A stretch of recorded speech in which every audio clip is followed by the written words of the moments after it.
1,000 pages of the former top COVID official's journals just ahead of his appearance before a Senate committee.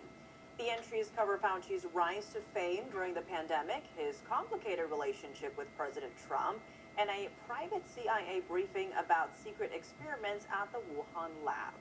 And joining us now is someone who was actually mentioned in Fauci's diary, Paul D. Thacker, investigative journalist and former U.S. Senate investigator. Well, thank you so much for being here. Great to have you. Now, a lot of incredible things in this diary. Were you shocked by what you read? I mean, yes. It's really hard. I mean, some of the stuff in there is really just beyond what we expected to find. Some of it just builds upon prior disclosures. Like, we've known for a long time now that Fauci lied to the American public about a whole host of issues, about the vaccines, about his funding for research in Wuhan.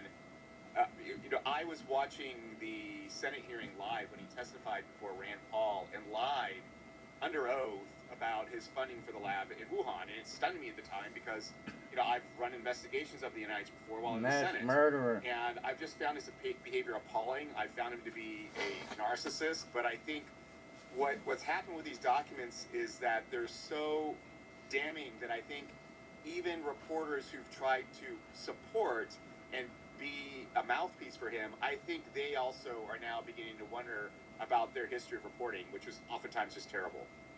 Now, Fauci wrote this, quote, "The situation with my national and international fame is explosive and really unimaginable. It is not hyperbole to say that today I am the most famous and talked about person in the country and one of the most recognizable person in the world." Now, mind you, this was in the middle of the pandemic. What came across your mind when you read that?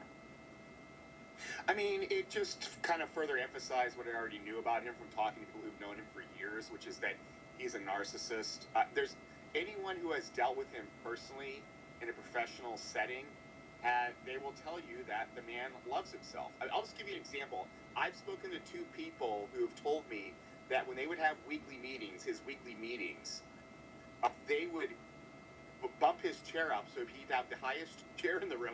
This is crazy, silly, childish stuff, but this happened. They would bump his chair up so he'd be have the highest chair in the room. And one of his deputies is a guy who's named Hugh Auchincloss. He's the father of Congressman Auchincloss. Tall man, I think he's like 6'4" or something like that. He would slouch down in his chair so that he would be shorter than Fauci when they'd have their weekly meetings. Now, does this mean anything? No, it's irrelevant and it's childish. But it also gives you some insight into who he is as a person, and who he is as a person is a narcissist. Like, not someone like you say, like this person really loves himself. I mean, someone like in a clinical sense, he is a narcissist. And Paul, on COVID's origin, do you see Fauci's journals being made public as a major progress in the investigation into the COVID-19 pandemic's origin?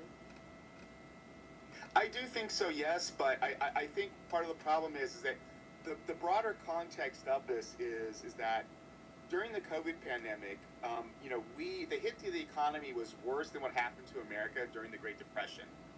More Americans died than died during World War II, okay? And what have we done to look at that? Really nothing. What we've got is, Senator Rand Paul, a couple of staffers working for him. They've got millions of documents. They're going through them on their own, and they're releasing them, and making them public. We should have put up a commission on this.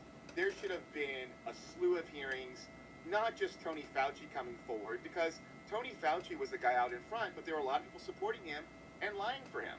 It's not just Tony Fauci. I mean, one of the examples of something that we see, a document I just found like 10 minutes ago, right? So that diary is over 1,000 pages.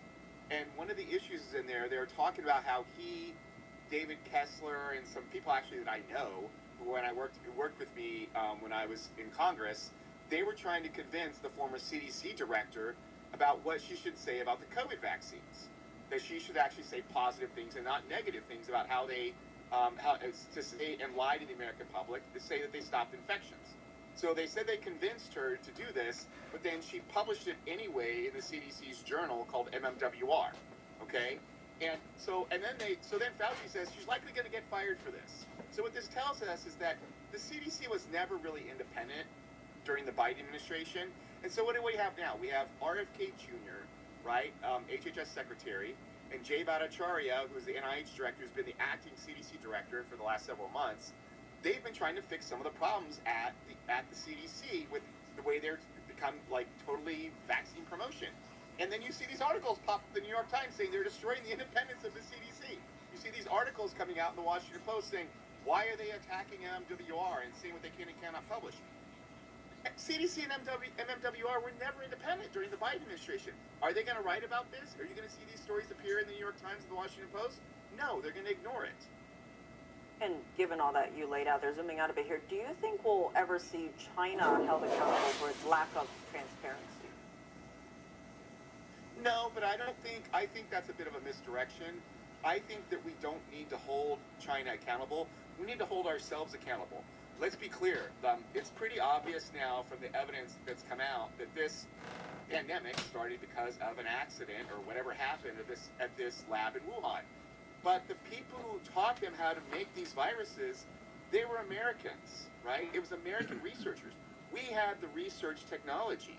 We had the knowledge, and we not only did we create this knowledge, we gave it to them, and we funded their lab with NIH grants. It's like crazy that, like, well, why are we to talk about China is, I think, to misdirect the fact of Americans' complicity, the American research community's complicity in starting this pandemic. So I think it's just a misdirection.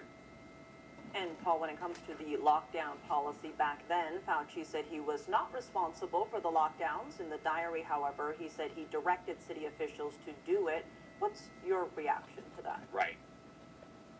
I mean, it's just another example of Fauci lying. I mean, there's so many examples of him lying. I mean, the worst one, of course, look, he can lie to the media. First off, let's just say something. I contacted him several times as a reporter for comment about stories. He never responded, not a single time would they give me a comment or respond to me when I wrote articles for the BMJ and other media outlets about things that were happening during the pandemic. Meanwhile, we see internally, he's giving medical advice to actors and singers. It's crazy. Like, we know what Fauci's goal was. Fauci's goal was Fauci. And he accomplished that goal through lying to the American public, manipulating the media. And, that's fine. He can do that. He can get away with it. It's not criminal. But he lied under oath to Senator Paul. And that is actually a crime. It's a crime that I understand because I've actually had to warn people in the past when I was a Senate investigator of what the penalties are for lying to Congress. And so what we're going to see tomorrow is we're going to see him in the hot seat and trying to evade questions again and make himself into the victim and why am I being attacked? The guy's a liar, and I think he's going to go down in history much the same way as, Hoover, who ran the FBI. During the time when he ran the FBI, he had a lot of power. What do we know now about Hoover? We know that Hoover lied and manipulated. He broke laws, and his historical record on him is not good. No one defends Hoover today. And I think what we're going to see is, as we move forward into the future, fewer and fewer people are going to defend Fauci because you can't defend what this man has done. It's impossible. Well, definitely a lot to watch for tomorrow. Paul Thacker, thank you so much for joining us. Thank you for having me on, Tiffany. Coming up, newly released audio tapes appear to show Joe Biden discussing sensitive information and admitting he kept classified material with the ghostwriter of his memoir. Our panel weighs in next.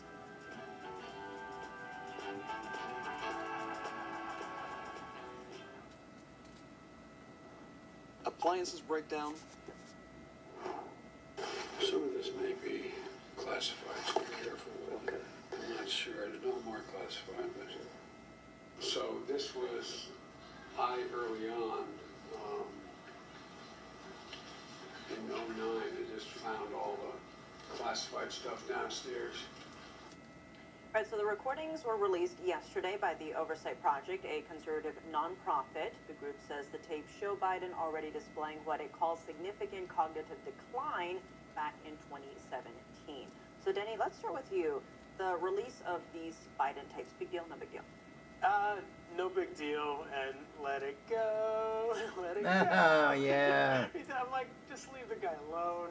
I mean, he's not, Actually, I look at Biden. you would say that. And yes, I see a guy that now is just being picked on. He is an elderly man. He is a former president. Robert Hur? Yeah, yes, I am at this point. I'm sorry. What's going on? All right, but look, objectively speaking, did he break the law? Yes. All right. I believe that there needs to be some sort of revision to current statute about how a vice president or former vice president or a former president ends up with so Obama many took of these classified documents classified in the documents. basement of their home. I mean, it's happened to President Trump as well, right? It ended up in a random storage closet at Mar-a-Lago. So there's things out like that. It's like, why That was are a these plant. folks being allowed to just take these things and then it ends up in the most random places? So I think something needs to be done when it comes to revising the current laws and statutes about how these folks can actually take this stuff with them, so, but I mean, as far as going after Biden for this, just leave the guy alone, it's just at this point, I'm I'm not going to vilify the guy. I don't think he's an ill-meaning person. I don't think he had any malintent at all. I think he's literally just how Biden has always been, this jovial individual that flippantly says stuff. It's like, hey, by the way, like he says in the report, that might be classified. I don't know. It's just whatever. So it's things like that. So it's just let the guy, leave him alone. That's it. All right, I'm waiting for your rendition. Yeah, so I think it's a big deal.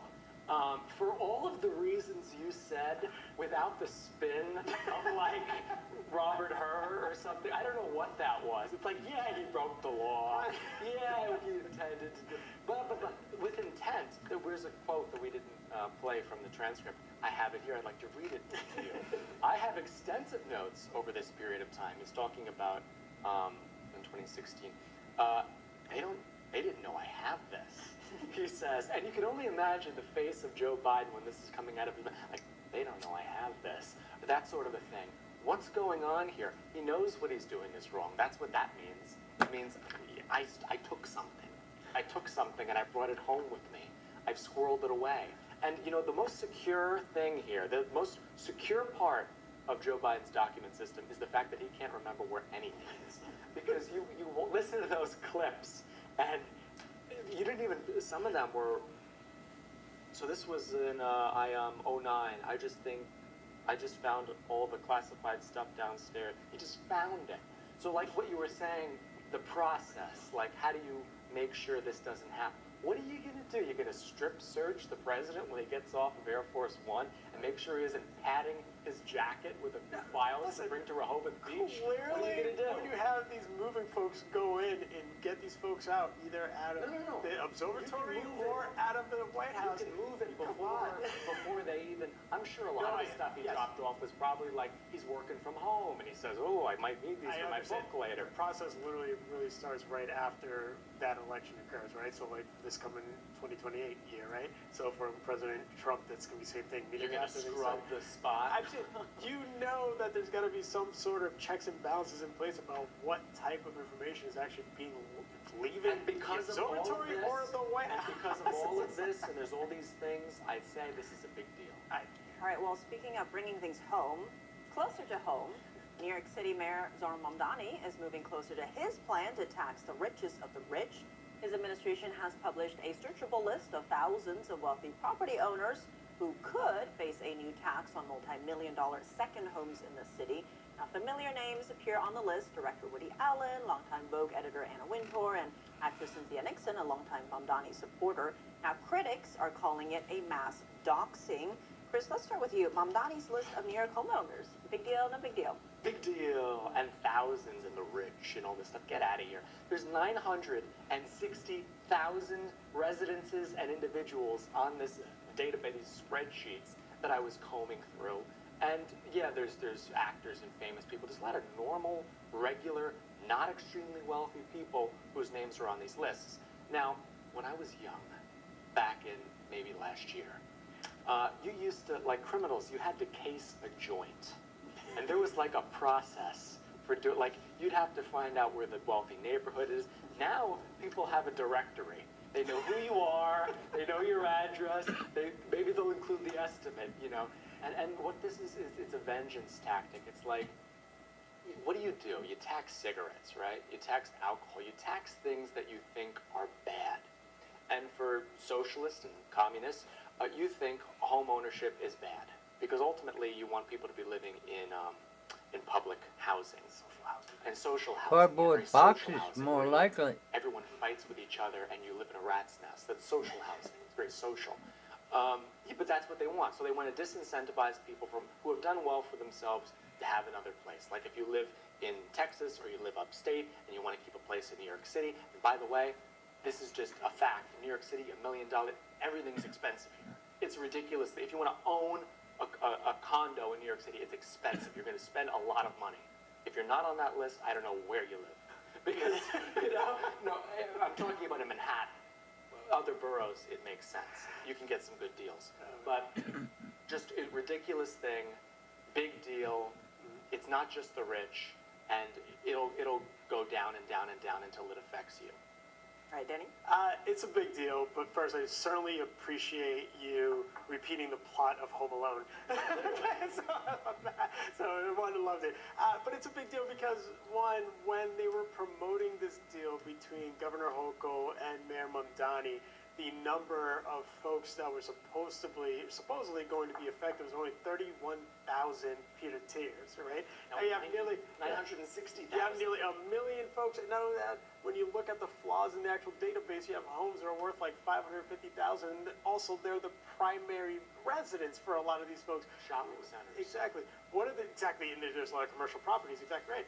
One person that was named on this was Councilmember Gail Brewer. Now, if you are familiar with New York City politics, she is an institution. She's someone that hasn't just been a council member. She was a Manhattan Borough president. She's been around this place for decades. She is on record now stating, I have lived in my primary residence and I own my only residence for 40 years. And now I'm on this database saying that I'm going to be taxed at this level. It's insane, so I think it's a failure of the Mamdani administration to actually at least fact check the data. And yes, it 100%, I believe, puts some lives at risk when you have people like this, like whoever, bad actors now are going to have a public database and know who these folks are. It is unsafe. It was poorly done. And clearly, it was not at all fitting the numbers that they were propagating when they made this deal for the budget that passed in June here in New York. Now, the other aspect of this too that, we'll see what the numbers really look like, but when he was promoting that this is going to yield something like $550 million annually. Exactly. Yeah. And, exactly. Mark Levine, who's the current controller, was a Manhattan Borough president, was a city council member. He's also, by the way, interesting fact about Mark Levine, the guy speaks 8 languages. All right, just random. But anyways, his office now has stated that his numbers look like it's about $340 million with a decrease in annual value.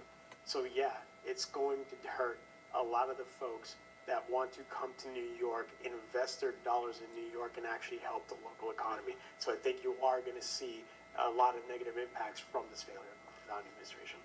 Well, one area that's getting bipartisan backlash is Democratic Socialists of America co-chair Megan Romer is facing backlash from both parties after an interview on Fox News Sunday. Let's take a look at part of that interview.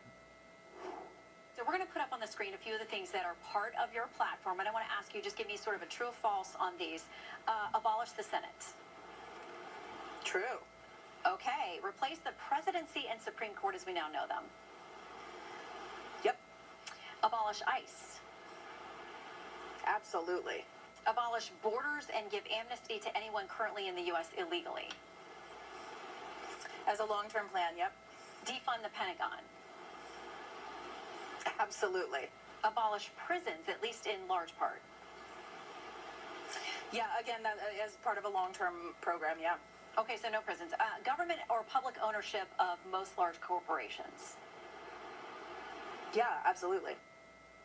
All right, former Democratic Congressman Tim Ryan of Ohio reacted strongly, saying, will somebody please make this stop? If normal thinking Dems don't clearly and vigorously renounce the DSA and their candidates as not Democrats, they will take the entire party down. He added, no borders, so terrorists can just walk into the U.S., amnesty for them, no military at all, Some National Dem, please stand up to this insanity before it's too late.